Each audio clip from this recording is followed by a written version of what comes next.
Hi there, welcome to the archives. This is Dr. D. Today I wanted to revisit The Conjuring of America, Mojos, Mermaids, Medicine, 400 Years of Black Women's Magic by Dr. Lindsey Stewart. And I'm also going to be going to Goddess, 50 goddesses, spirits, saints, and other female figures who have shaped belief. Okay, so these are the two. We're going to talk about Oshun, Mami Wata, and water deities. So in the last video, we were talking about mermaids, also represented in Mami Wata, who's also closely associated with Oshun. Remember? We learned about Mami Wata in this book here. We learned about Mami Wata, page 12. So remember we learned about Mami Wata. This was, remember, and she had the mermaid. So we see that here, right? With the snake and the mermaids. So the snakes are really important. The comb is really important. The mirror. So this was, we learned about Mami Wata already, right? Maybe I'll reshare that video. But overall, she's a water spirit and she has West African roots. And here it goes specifically into those roots and talking about how Mami Wata, it says on page 82, she rose within the context of the transatlantic slave trade. She served a very specific purpose for the enslaved people, rising to avenge the horrific injustice of slavery. So often when we talk about Mami Wata or even any African spirituality, it's always like demonic, altars, divinations, right? We don't, for specifically here, it says that she rose to avenge the injustice of slavery. Okay, it wasn't just about getting money, although that is how you also avenge slavery, right? Unpaid labor to get money is to literally be an alchemist in that case. So she appears also as a beautiful woman or as an old woman as well too. And Oshun is known by millions of enslaved Africans who landed in Cuba, Haiti, Jamaica, New Orleans. During the 16th century, she merged with other water spirits that Africans brought with them to the Caribbean. The Simbi from the Congo, and they support, they protect, and they preserve social order in communities that honor them.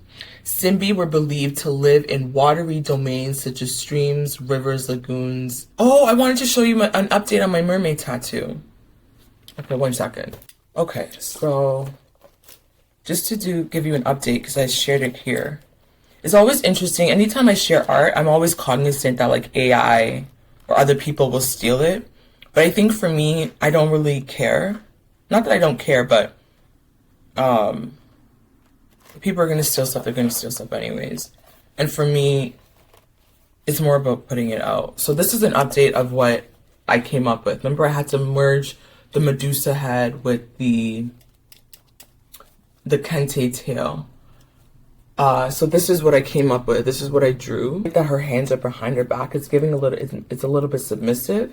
So I think what I'm going to do is I'm going to use this as a cover art for one of my books. There's a nonfiction book I've envisioned where it's a collection of essays, nonfiction essays. And that one, I'm going to call it The Gentrification of Two Known Girls. So in our culture, when I grew up hearing it a lot, I dropped Batsma, we are too known. They usually say that to young women who ask questions, who talk back, know-it-alls, right? Too known is like the version of a know-it-all. Even with this conversation about being right about geography, you can see why they called me that, right? I'm so sorry, I like learning and I know that you're wrong. And I'm going to point it out. Because I love you enough to not have you walk around saying the wrong thing. But people will like intentionally tell people the wrong thing, so they walk around knowing the wrong thing, so they don't like to be told you're right because they're giving other people misinformation anyways. So Two Known Girls, that's a book. And I'm specifically looking at it through the model of gentrification, right? When Europeans come into a particular neighborhood, they act like the neighborhood is just so filthy, so bad, so crime-ridden, ugh. but somehow they still want it. It's still desirable enough for them to want it. It's too loud, right? Too many blacks, too many this, too much gang violence. But it's desirable for them to still want it, to profit off of it, and then they change it, start putting up their stuff, and then slowly, the whole neighborhood ends up being way more white than it was before, and or diverse, right? So I'm thinking that the gentrification of two known girls is what happens when African girls, specifically in my context, Ashanti girls, who are too known, who do know a lot, who ask a lot of questions, who love to take information, who aren't afraid to talk back, right? Who don't want to play small. What happens when we get gentrified? And I think I've been through that process where you go from somebody who speaks up all the time, and then you just sensitive, emotional, right? You get manipulated, you get humiliated, you get punished into silence. So that's a collection of essays, and I think this actually works really well with it because her hands are behind her back, which is why I don't want to get this tattooed on me. It's way too submissive for me, but I think it works in the context of the gentrification of two known girls, right? I think I'm going to make this a cover art for that. It looks like she could very well be handcuffed. Her face isn't that happy. Like, it's just, so I think I'm going to use this for my cover art for that book. And then I've been starting a new version of the tattoo, going back to what my original concept was. My original concept was the afro with flowers in her hair. So now I am going to do a flower crown, like a halo flower crown. I'm going to put a cross around her neck. She's wearing a cross necklace, and I'm not doing her hands like this. Instead, she's going to be holding a spear, like an African spear, and then her hand will be on her lap like this. So it looks like she's sitting pretty. So I'm not done it yet. I'm going to rework it. But that's what I have so far for my mermaid tattoo. Also, I've been thinking about Medusa's story, and I really don't like how her story ended. But I do love what she represents, right? This idea that in history, folks that we think are villains, the one we cast as the bad, demonic witch, actually they were just minding their own business, and people just were drawn to them. I will incorporate some snakes in there, and that also works because, as you see with both Mami Wata and Oshun, they are also associated with snakes. So that's where the snake representation will come in. I'm not a huge fan. Plus, I was raised to think that they were bad and demonic, right? So remember I did snake art earlier on, and it helped me to really heal some of that misconceptions we have around snakes, right? Snakes are actually rather healing. They represent transformation. You see the logo in our healthcare system.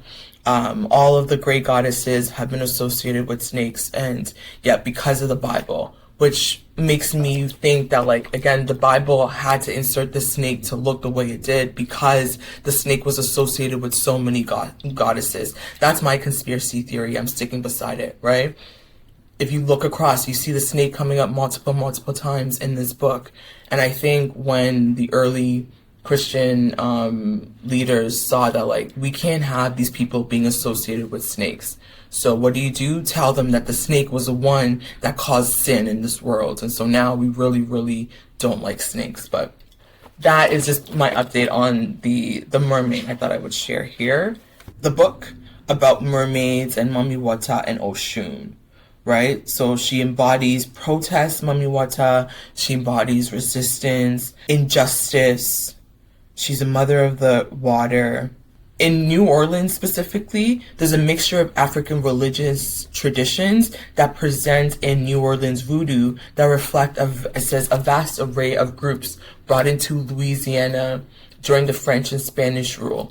So the Bambara people from Senegambia, the Fon people and the Yoruba people from Benin, Togo, and Nigeria, the Congolese and the Angolans from the Democratic Republic of Congo, as well as the Haitians. So these are some of the influences you hear. When you hear voodoo, you're thinking original Yoruba, the Bambara people, Senegambia, Nigeria, Togo, Benin, Congo, Angola, okay? These are the African countries. And of course, they brought their influence to Haiti as well, too. So again, we find the Simbi from the Congo, Oshun from Yoruba, Orzuli Danto from Haitians, and they come up with Marie Laveau. One of the earlier videos I did, I talked about how the police were confiscating their mermaids. And so there was a raid that happened on June 27th of 1850. There was a raid and they confiscated her mermaid figurine. She was so upset about it, and it was that she was so incensed by the police taking her mermaid that she sued them. She and her colleague Rosine Dominique, they sued the 3rd Municipality Guard for a month following after the raid. And in court, Marie Laveau accused the guard of harassing the women and stealing from her. The trial was over the release of the mermaid figurine, and it took place a month later on August 10th of 1850. So the court decided that the figurine would be given to whomever paid the court fine, which was $8.50, which is about $200 today. So whoever pays $8.20 and 50 cents will give them the mermaid. Okay? It was this like huge thing. This woman shows up, Marie Laveau's nemesis, her enemy, her competitor, Rosalie, shows up, and she manages to pay the price, and the figurine goes to her. So maybe she was the first person to pay the fine. This didn't even faze Marie Laveau. She walked right into Rosalie's house sometime afterward, took the figurine back as a true queen that she was, is what it says on page 89.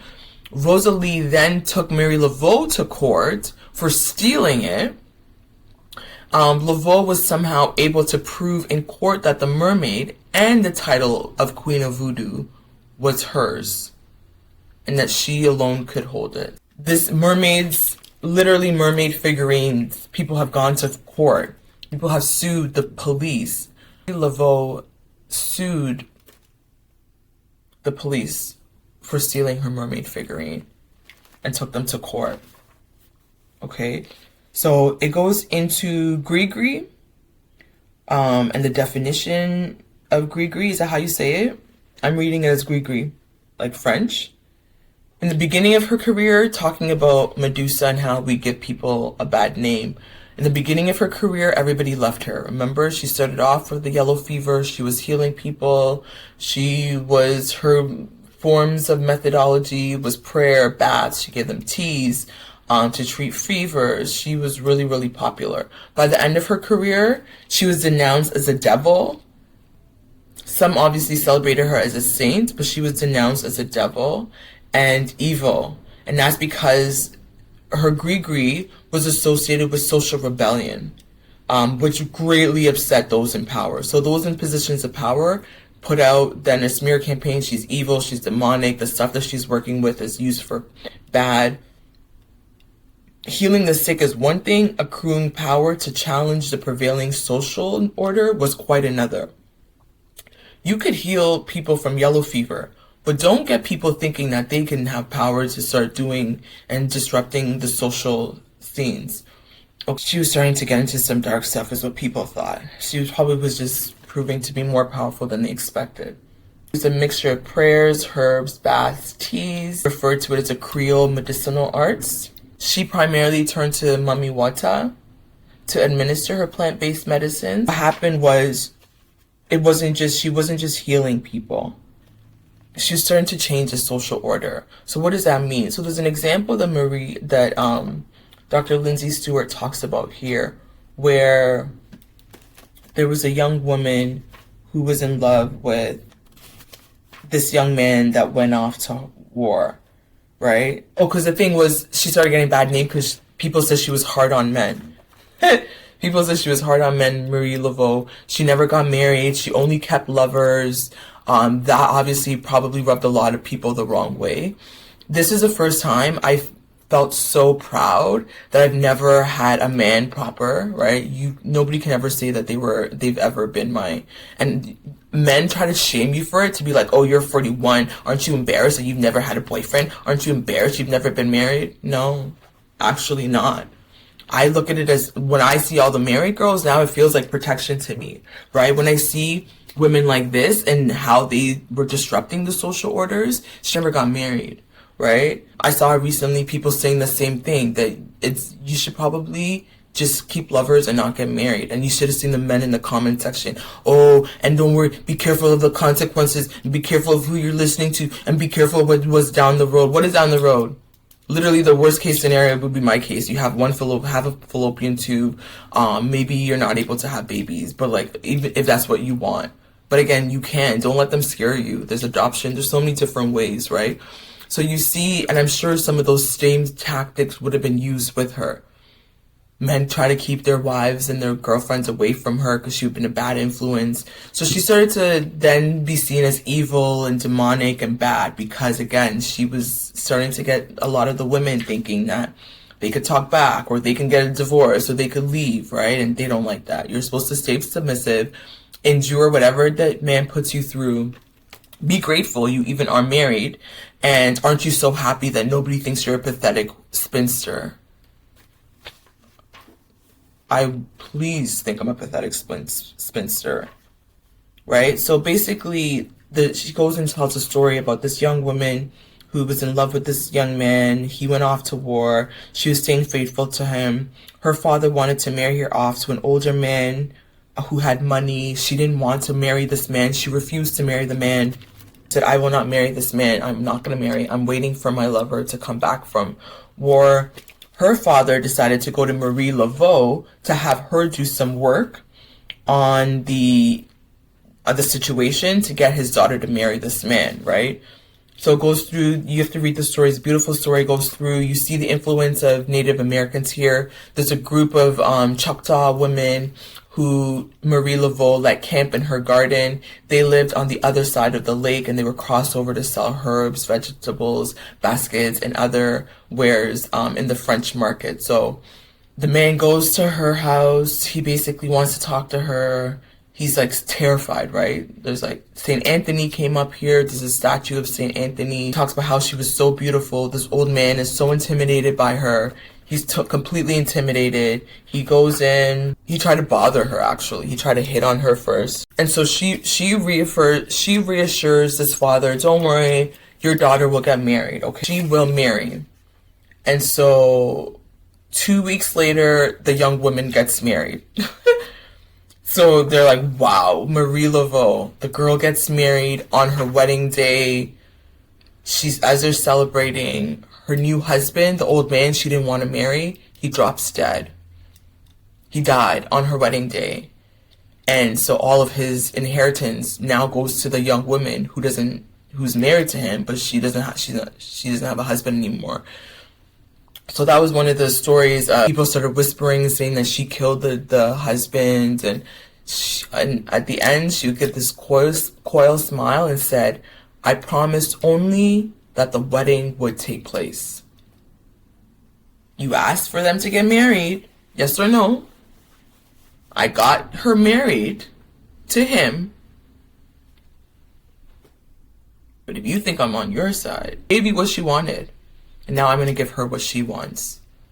She can continue to live her life, go marry who she wants to, and now the money and inheritance has gone to her, and she doesn't have to stay married to this man.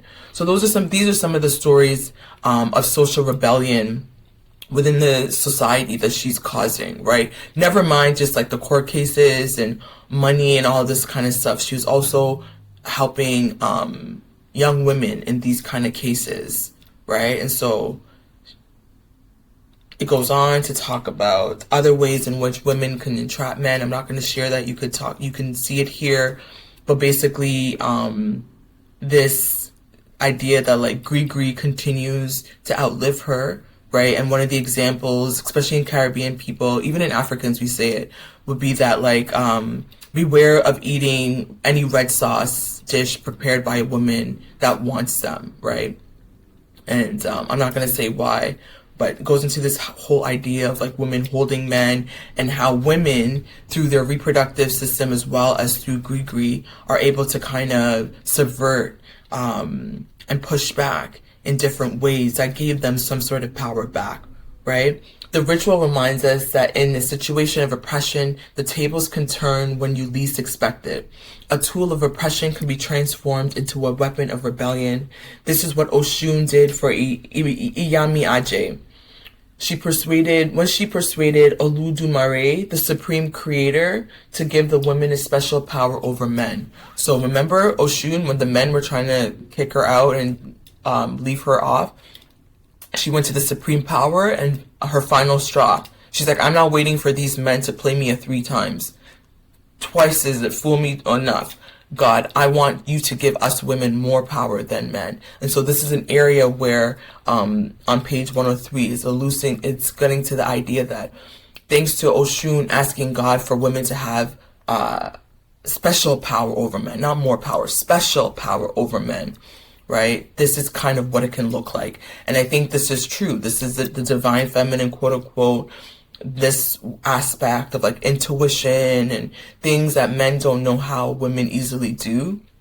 It caused a lot of disruption.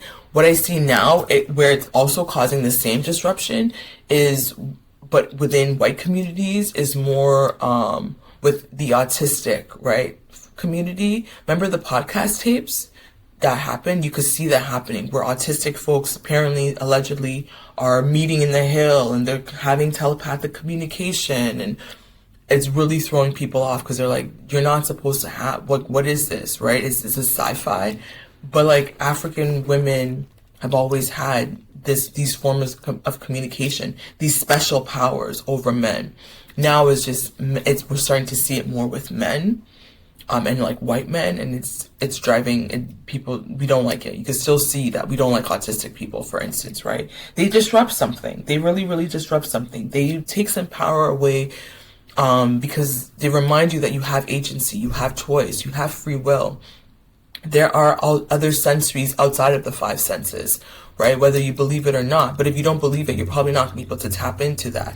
And so all of this, to me, just a reminder that some of these spiritual gifts are still very much so feared. Okay? So I'll end it here, but it says, when I think of Black mermaids, on page 103, it says, when I think of Black mermaids in New Orleans voodoo, this is what they mean to me. The knowledge that radical change is possible. I see the fishtail, which so easily becomes legs in mermaid lore, as a symbol of the social metamorphosis that often occurs in these stories, where those that are oppressed gain the upper hand in vengeance, such as a young Creole girl forced into marriage she absolutely did not want. When we tell these stories, we are not only sharing cultural myths, we are also passing down knowledge of the transformative power of Black women. As Toni Morrison described it, our canny ability to shape an untenable reality, mold it, sing it, reduce it to its manageable, transforming essence. This knowledge informs us that even in the bleakest of times, power never lies solely in the hands of those who would oppress us. And that is again from page 103 of The Conjuring of America. Marie Laveau reigned supreme. Her rival, remember Rosalie, who stole her mermaid, she kind of faded off into obscurity. Power of Black mermaids, and that they weigh in culture, lore, and the imagination of Black Americans. So that gives you a little bit about why I drew the mermaid in 2017. In 2017, I think before that, I've always wanted a mermaid tattoo. But in 2017, so almost 10 years ago, 9 years ago, I was like, my next tattoo is a mermaid tattoo. And I drew it 9 years ago. And hopefully I can get it done this year or next year. That's the power of mermaids, right? For a lot of us, these are the representations. Mermaids mean so much in African culture, specifically Black American, New Orleans tradition, that police were confiscating mermaids figurines because they were like, what is a mermaid doing to these women? It's making them think that they could be free. It's making them think that they can poison their slave masters. The mermaid is making you think that you can have liberation. Confiscate that mermaid. Tell people that the mermaid, just like the snake, is demonic and evil. And Marie Laveau, at the end of her life, went down as an evil woman, right? That's what they do. Evil, demonic, bad. All you're doing is pushing back against their power.